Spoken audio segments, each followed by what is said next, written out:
ये आकाशवाणी रायपुर है। छत्तीसगढ़ी समाचार बुलेटिन के संग संगीता यादव के जय जोहार। अब सुनो आज के प्रमुख समाचार। स्वास्थ्यकर्मी, अग्रिम पंक्ति के कार्यकर्ता और आने रोग ले ग्रस्त 60 बछर के अधिक उम्र के लोगन ला कोविड रोधी बूस्टर डोज लगाए के काम काली ले होही शुरू। छत्तीसगढ़ पुलिस में कार्यरत सहायक आरक्षक मन ला अब आरक्षक के समकक्ष पद में मिलही पदोन्नति और वेतन भत्ता। और प्रदेश में मौसम के मिजाज बदले ले आज कई ठिन जगह में वर्षा होइस। अवैया 24 घंटा के दौरान कतकुन जगह में हल्का ले मध्यम वर्षा होए के संभावना। अब समाचार विस्तार ले। स्वास्थ्यकर्मी, अग्रिम पंक्ति के कार्यकर्ता और आने रोग ले ग्रस्त 60 बछर ले अधिक उम्र के लोगन ला कोविड रोधी बूस्टर डोज लगाए के काम काली ले शुरू हो जही। केंद्र सरकार डहर ले जारी दिशा निर्देश में बताए गए है कि बूस्टर डोज बर नवा पंजीकरण कराए के आवश्यकता नहीं है। जौन लोगन ला कोरोना वैक्सीन के दोनों डोज लग चुके हैं ओमन सीधा कोविड टीकाकरण केंद्र पहुंच के ए बूस्टर डोज ला लगवा सकथे। इही बीच देश में कोविड टीकाकरण अभियान के तहत अब तक 151 करोड़ 58 लाख ले ज्यादा टीका लगाए जा चुके हैं। एती छत्तीसगढ़ में कोरोना ले बचाव खातिर अब तक 3 करोड़ 26 लाख 21 हजार ले ज्यादा टीका लगा दे गए है। मीडिया के एक ठन वर्ग में कुछ ऐसे खबर आए है कि काली लॉकडाउन ला आशंका के मजदूर पलायन करत है। एक खबर पूरा तरह ले भ्रामक, झूठा और निराधार है। देश के कोनो भी हिस्सा में लॉकडाउन नहीं है। संभागीय रेलवे प्रबंधक मुंबई हा लोगन ले कहिन कि ऐसन खबर ले गुमराह झन होवे।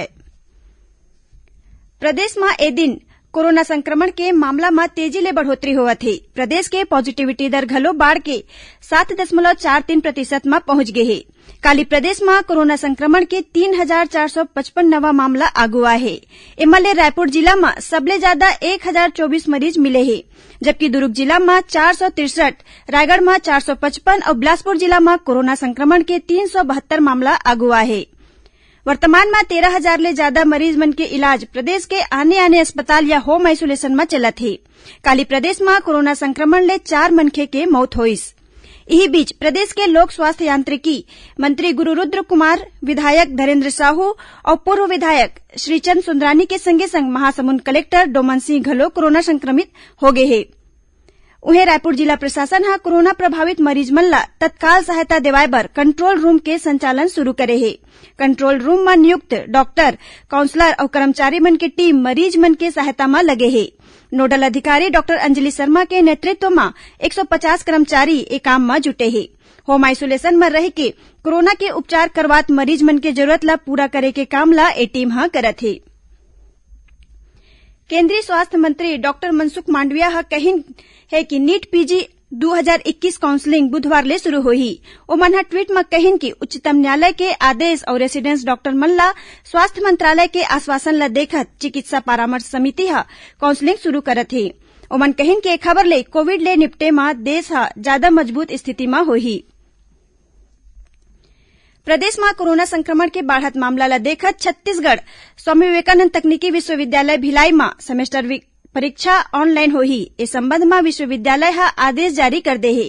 खबर के मुताबिक कोरोना संक्रमण के तीसरा लहर के दस्तक के बाद ही छात्र संगठन मन डहर ले ऑनलाइन परीक्षा लेके मांग करे जात रहीस। छत्तीसगढ़ पुलिस में कार्यरत सहायक आरक्षक मन ला अब आरक्षक के समकक्ष पद में पदोन्नति और वेतन भत्ता मिलही।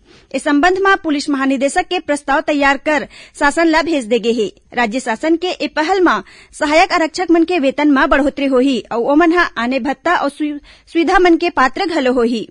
खबर के मुताबिक मुख्यमंत्री भूपेश बघेल हा इस संबंध में पुलिस मुख्यालय ला तत्काल प्रस्ताव तैयार करके शासन ला भेजे के निर्देश दिन। छत्तीसगढ़ी समाचार बुलेटिन आप मन आकाशवाणी रायपुर ले सुनत हो। छत्तीसगढ़ के खबर ले है आपकी वास्ता और खबर के विश्वसनीयता ले है हमार वास्ता। आकाशवाणी समाचार रायपुर के प्रादेशिक समाचार बुलेटिन के संगे संग हमार समसामयिक कार्यक्रम आप रेडियो के संग अपन मोबाइल में घलो सुन सकत हो। आकाशवाणी समाचार फेसबुक, ट्विटर और यूट्यूब में घलो हावय। हमार फेसबुक पेज हरे Chhattisgarh news on AIR, Twitter handle CGAIR news और हमार यूट्यूब चैनल हरे छत्तीसगढ़ AIR न्यूज। तो अब रेडियो के संगे संग आपके मोबाइल के माध्यम ले हम आप तक पहुंचत हन। छत्तीसगढ़ के हर खबर पर सुनत रहो आकाशवाणी समाचार। अब आगू बाढ़बो बाचे समाचार कोती। मुख्यमंत्री भूपेश बघेल ह कहिन कि छत्तीसगढ़ के युवा मन ह अपन बहुमुखी प्रतिभा के प्रदर्शन करे हे।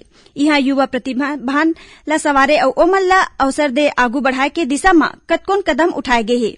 ओमन कहिन कि युवा मन के कैरियर सिर्फ सरकारी नौकरी ले ही नहीं, भलुक युवा मन ह अपन रुचि अउ प्रतिभा के बल म संभावना के नवा आकाश खोल दे हे। युवा मन ले जौन संभावना दिखत हे ओला साकार करे के दिशा म राज्य सरकार ह सरलग प्रयास करत हे। ए बात ला मुख्यमंत्री ह आज आकाशवाणी ले प्रसारित रेडियो वार्ता लोकवाणी के 25वां कड़ी म युवा सपने और छत्तीसगढ़ विषय पर गोठबात के दौरान कहिन। ओमन कहिन कि 12 जनवरी के युवा मन के प्रेरणा स्रोत स्वामी विवेकानंद के जन्म दिवस हरय, जिला युवा दिवस के रूप में मनाए जाथे। मुख्यमंत्री ह कहिन कि कोरोना संक्रमण ला लेके कोनो तरह के दहशत नहीं होना चाहिए। सरकार की तरफ ले हर संभव तैयारी करे गे हे।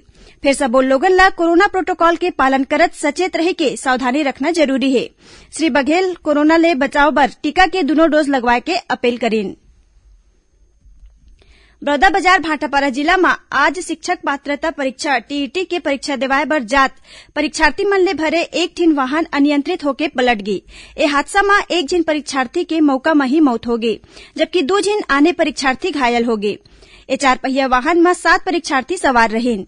उहे गरियाबंद जिला के कुगदा बांध के तीर एक ठिन कार अनियंत्रित होके पलट गए। ए हादसा में 3 लोगन घायल हो गए हे। घायल मन ला रायपुर रिफर कर दे गे हे। ओती तेलंगाना राज्य के पेरूर के तीर काली होए सड़क दुर्घटना में मृतक मन की संख्या बाढ़ के 2 हो गए हे। दोनों मृतक महिला मजदूर बीजापुर जिला के ग्राम पापनपाल और मृतक के रहिया रहेन। मुख्यमंत्री भूपेश बघेल ह मृतक मन के परिजन ला 2-2 लाख रुपया के सहायता राशि दे के घोषणा करे हे। सिख मन के 10वां गुरु और खालसा पंथ के संस्थापक गुरु गोविंद सिंह जी के आज 355वां जयंती हरय। एला प्रकाश पर्व के नाम ले घलो जाने जाथे। बछर 1666 में पूस महीना के शुक्ल पक्ष में सप्तमी तिथि के उखर जन्म पटना साहेब में होय रहिस। ए अवसर में उपराष्ट्रपति एम वेंकैया नायडू और प्रधानमंत्री नरेंद्र मोदी ह कहिन कि गुरु गोविंद सिंह जी के जिंदगी और संदेश लाखों लोगन ला शक्ति प्रदान करथे। उन्हें छत्तीसगढ़ के मुख्यमंत्री भूपेश बघेल ह घलो गुरु गोविंद सिंह जी के जयंती में सिख समाज संग प्रदेशवासी मन ला शुभकामना दिन। मुख्यमंत्री ह अपन संदेश में कहिन कि गुरु गोविंद सिंह ह प्रेम, एकता और भाईचारा के संदेश दे हे। अब पेश है मौसम के हाल। प्रदेश में मौसम के मिजाज एक घो फेर बदल गे हे। आज राजधानी रायपुर संग कतकोन जगह में हल्का ले मध्यम वर्षा होए के खबर है। मौसम विभाग ले मिले जानकारी के मुताबिक उत्तर पूर्व राजस्थान के ऊपर एक ठिन ऊपरी हवा के चक्रीय चक्रवाती घेरा स्थित है। इहे ले एक ठिन द्रोणिका पूर्वी राजस्थान, पश्चिमी मध्य प्रदेश ले होवत मराठवाड़ा तक विस्तारित है। एकर प्रभाव ले काली प्रदेश के कतकुन जगह में हल्का ले मध्यम वर्षा होए के संग गरज चमक के संग छींटा पड़े के संभावना है। प्रदेश के सरगुजा, बिलासपुर और दुर्ग रायपुर संभाग के उत्तरी भाग में 1-2 स्थान में ओला गिरे के आसार है। अधिकतम तापमान में गिरावट हो सकत है। आखिर में प्रमुख समाचार एक घौ फेर। स्वास्थ्य कर्मी, अग्रिम पंक्ति के कार्यकर्ता और आने रोग ले ग्रस्त 60 बछर ले अधिक उम्र के लोगन ला कोविड रोधी बूस्टर डोज लगाए के काम काली ले होही शुरू। छत्तीसगढ़ पुलिस में कार्यरत सहायक आरक्षक मन ला अब आरक्षक के समकक्ष पद में मिलही पदोन्नति और वेतन भत्ता। और प्रदेश में मौसम के मिजाज बदले ले आज कई ठिन जगह में वर्षा होइस। अवैया 24 घंटा के दौरान कतकोन जगह में हल्का ले मध्यम वर्षा होए के संभावना है। एकरे संग छत्तीसगढ़ी समाचार बुलेटिन इहे सिरावत है। जय जोहार।